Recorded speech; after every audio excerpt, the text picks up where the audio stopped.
Hakim-Hakim pasal 8 ayat 1 sampai pasal 9 ayat 21. Lalu berkatalah orang-orang Efraim kepada Gideon, "Apa macam perbuatanmu ini terhadap kami? Mengapa engkau tidak memanggil kami ketika engkau pergi berperang melawan orang Midian?" Lalu mereka menyesali dia dengan sangat. Jawabnya kepada mereka, "Apa perbuatanku dalam hal ini jika dibandingkan dengan kamu? Bukankah pemetikan susulan oleh suku Efraim lebih baik hasilnya dari panen buah anggur kaum Abiezer? Allah telah menyerahkan kedua raja Midian itu, yakni Oreb dan Zeeb, ke dalam tanganmu. Apa yang telah dapat kucapai jika dibandingkan dengan kamu?" Setelah ia berkata demikian, maka redalah marah mereka terhadap dia. Ketika Gideon sampai ke sungai Yordan, menyeberanglah ia dan ke-300 orang yang bersama-sama dengan dia, meskipun masih lelah, namun mengejar juga. Dan berkatalah ia kepada orang-orang Sukot, "Tolong berikan beberapa roti untuk rakyat yang mengikuti aku ini, sebab mereka telah lelah dan aku sedang mengejar Zebah dan Salmuna, raja-raja Midian." Tetapi jawab para pemuka di Sukot itu, "Sudahkah Zebah dan Salmuna itu ada dalam tanganmu, sehingga kami harus memberikan roti kepada tentaramu?" Lalu kata Gideon, "Kalau begitu, apabila Tuhan menyerahkan Zebah dan Salmuna ke dalam tanganku, aku akan menggaruk tubuhmu dengan duri padang gurun dan onak." Maka berjalanlah ia dari sana ke Penuel dan berkata demikian juga kepada orang-orang Penuel. Tetapi orang-orang ini pun menjawabnya seperti orang-orang Sukot. Lalu berkatalah ia juga kepada orang-orang Penuel, "Apabila aku kembali dengan selamat, maka aku akan merobohkan menara ini." Sementara itu Zebah dan Salmuna ada di Karkor bersama-sama dengan tentara mereka, kira-kira 15.000 orang banyaknya, yakni semua orang yang masih tinggal hidup dari seluruh tentara orang-orang dari sebelah timur. Banyaknya yang tewas ada 120.000 orang yang bersenjatakan pedang.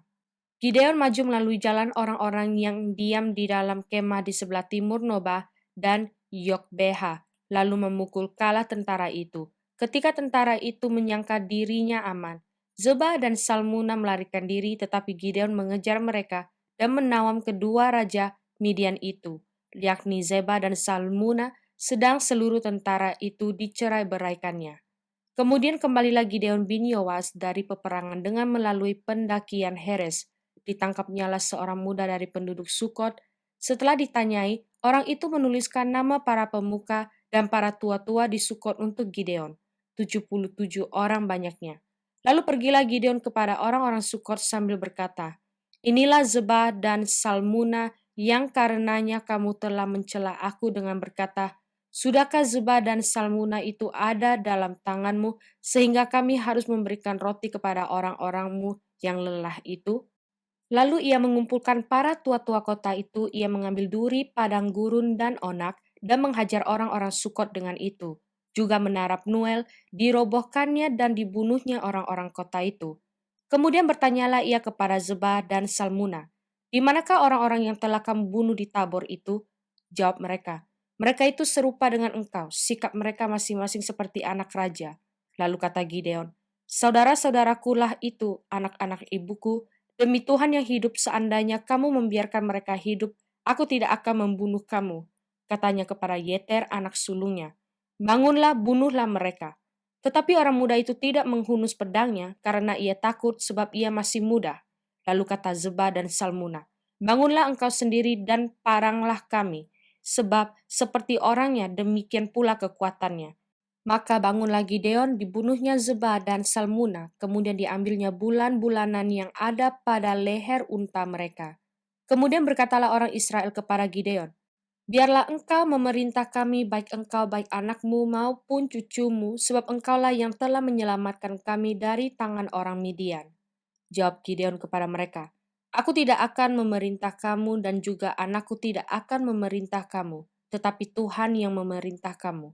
Selanjutnya kata Gideon kepada mereka, "Satu hal saja yang kuminta kepadamu, baiklah kamu masing-masing memberikan anting-anting dari jarahnya, karena musuh itu beranting-anting emas sebab mereka orang Ismail." Jawab mereka, "Kami mau memberikannya dengan suka hati." Dan setelah dihamparkan sehelai kain, maka masing-masing melemparkan anting-anting dari jarahannya ke atas kain itu.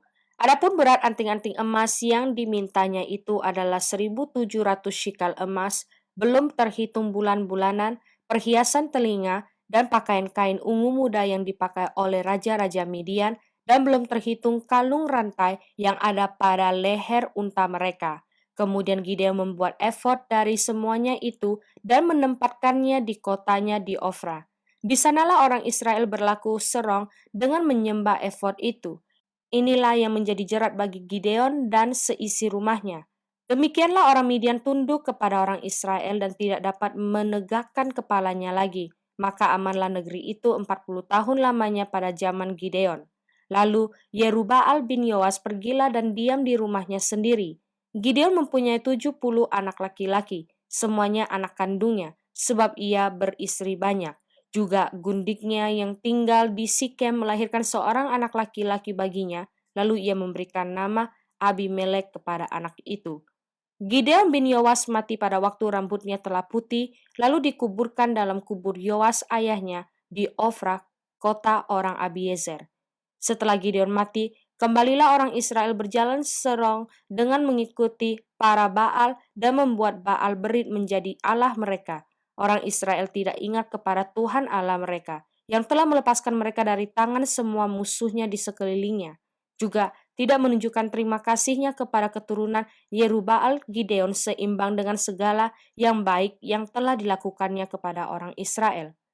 Adapun Abimelek bin Yerubbaal pergi ke Sikem kepada saudara-saudara ibunya dan berkata kepada mereka dan kepada seluruh kaum dari pihak keluarga ibunya, "Tolong katakan kepada seluruh warga kota Sikem, manakah yang lebih baik bagimu 70 orang memerintah kamu, yaitu semua anak Yerubbaal, atau satu orang?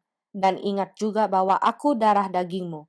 Lalu saudara-saudara ibunya mengatakan hal ihwalnya kepada seluruh warga kota Sikem. Maka condonglah hati orang-orang itu untuk mengikuti Abimelek, sebab kata mereka, "Memang ia saudara kita." Sesudah itu mereka memberikan kepadanya 70 uang perak dari kuil Baal Berit. Lalu Abimelek memberi perak itu sebagai upah kepada petualang-petualang dan orang-orang nekat supaya mengikuti dia. Ia pergi ke rumah ayahnya di Ofra, lalu membunuh saudara-saudaranya, anak-anak Yerubbaal 70 orang di atas satu batu. Tetapi Yotam anak bungsu Yerubbaal tinggal hidup, karena ia menyembunyikan diri. Kemudian berkumpullah seluruh warga kota Sikem dan seluruh Bet Milo. Mereka pergi menobatkan Abimelek menjadi raja dekat pohon terbantin di tugu peringatan yang di Sikem. Setelah hal itu dikabarkan kepada Yotam, pergilah ia ke gunung Gerizim dan berdiri di atasnya, lalu berserulah ia dengan suara nyaring kepada mereka. "Dengarkanlah aku, kamu warga kota Sikem, maka Allah akan mendengarkan kamu juga. Sekali peristiwa pohon-pohon pergi mengurapi yang akan menjadi raja atas mereka. Kata mereka kepada pohon zaitun, jadilah raja atas kami. Tetapi jawab pohon zaitun itu kepada mereka, masakan aku meninggalkan minyakku yang dipakai untuk menghormati Allah dan manusia dan pergi melayang di atas pohon-pohon?" Lalu kata pohon-pohon itu kepada pohon ara, "Marilah jadilah raja atas kami." Tetapi jawab pohon ara itu kepada mereka, "Masakan aku meninggalkan manisanku dan buah-buahku yang baik dan pergi melayang di atas pohon-pohon?"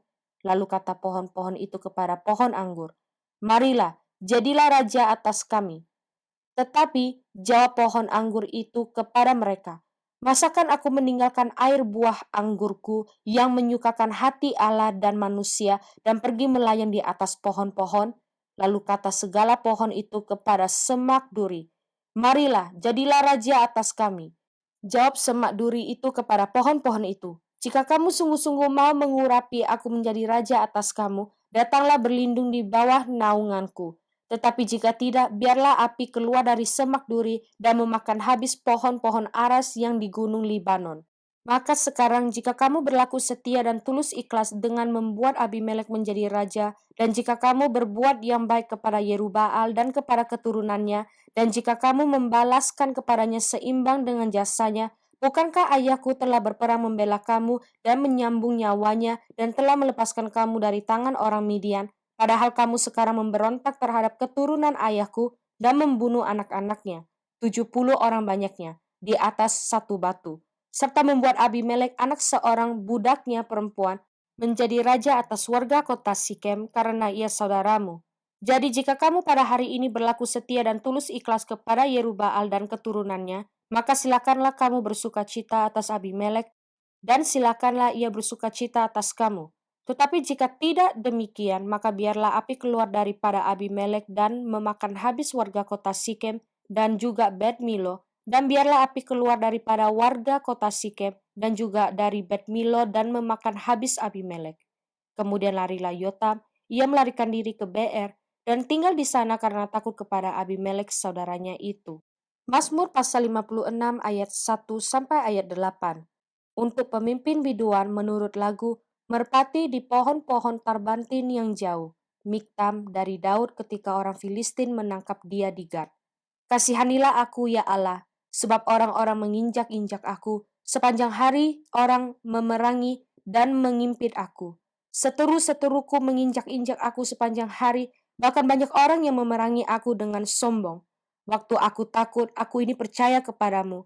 Kepada Allah yang firman-Nya kupuji, kepada Allah aku percaya aku tidak takut. Apakah yang dapat dilakukan manusia terhadap aku? Sepanjang hari mereka mengacaukan perkaraku. Mereka senantiasa bermaksud jahat terhadap aku. Mereka mau menyerbu, mereka mengintip, mengamat-amati langkahku, seperti orang-orang yang ingin mencabut nyawaku. Apakah mereka dapat luput dengan kejahatan mereka? Runtuhkanlah bangsa-bangsa dengan murkamu ya Allah. Amsal pasal 13 ayat 1 sampai ayat 2. Anak yang bijak mendengarkan didikan ayahnya, tetapi seorang pencemooh tidak mendengarkan hardikan. Dari buah mulutnya seseorang akan makan yang baik, tetapi nafsu seorang pengkhianat ialah melakukan kelaliman. Lukas pasal 22 ayat 1 sampai ayat 23. Hari raya roti tidak beragi yang disebut Paskah sudah dekat. Imam-imam, kepala dan ahli-ahli Taurat mencari jalan bagaimana mereka dapat membunuh Yesus sebab mereka takut kepada orang banyak. Maka masuklah iblis ke dalam Yudas yang bernama Iskariot, seorang dari ke-12 murid itu. Lalu pergilah Yudas kepada imam-imam kepala dan kepala-kepala pengawal bait Allah dan berunding dengan mereka, bagaimana ia dapat menyerahkan Yesus kepada mereka. Mereka sangat gembira dan bermupakat untuk memberikan sejumlah uang kepadanya. Ia menyetujuinya dan mulai dari waktu itu ia mencari kesempatan yang baik untuk menyerahkan Yesus kepada mereka tanpa setahu orang banyak. Maka tibalah hari raya roti tidak beragi, yaitu hari di mana orang harus menyembeli domba Paskah. Lalu Yesus menyuruh Petrus dan Yohanes katanya, "Pergilah, persiapkanlah perjamuan Paskah bagi kita supaya kita makan." Kata mereka kepadanya, "Di manakah engkau kehendaki kami mempersiapkannya?" Jawabnya, "Apabila kamu masuk ke dalam kota, kamu akan bertemu dengan seorang yang membawa kendi berisi air. Ikutilah dia ke dalam rumah yang dimasukinya, dan katakanlah kepada tuan rumah itu, Guru bertanya kepadamu, di manakah ruangan tempat aku bersama-sama dengan murid-muridku akan makan Paskah? Lalu orang itu akan menunjukkan kepadamu sebuah ruangan atas yang besar yang sudah lengkap, disitulah kamu harus mempersiapkannya." Maka berangkatlah mereka dan mereka mendapati semua seperti yang dikatakan Yesus kepada mereka. Lalu mereka mempersiapkan Paskah. Ketika tiba saatnya, Yesus duduk makan bersama-sama dengan rasul-rasulnya, katanya kepada mereka, "Aku sangat rindu makan Paskah ini bersama-sama dengan kamu, sebelum aku menderita. Sebab aku berkata kepadamu, aku tidak akan memakannya lagi sampai ia beroleh kegenapannya dalam kerajaan Allah." Kemudian ia mengambil sebuah cawan, mengucap syukur lalu berkata, "Ambillah ini dan bagikanlah di antara kamu. Sebab aku berkata kepada kamu, mulai dari sekarang ini aku tidak akan minum lagi hasil pokok anggur sampai kerajaan Allah telah datang." Lalu ia mengambil roti, mengucap syukur, memecah-mecahkannya dan memberikannya kepada mereka. Katanya, "Inilah tubuhku yang diserahkan bagi kamu, perbuatlah ini menjadi peringatan akan aku." Demikian juga dibuatnya dengan cawan sesudah makan. Ia berkata, "Cawan ini adalah perjanjian baru oleh darahku yang ditumpahkan bagi kamu. Tetapi lihat, tangan orang yang menyerahkan aku ada bersama dengan aku di meja ini. Sebab anak manusia memang akan pergi seperti yang telah ditetapkan Akan tetapi celakalah orang yang olehnya ia diserahkan. Lalu mulailah mereka mempersoalkan siapa di antara mereka yang akan berbuat demikian.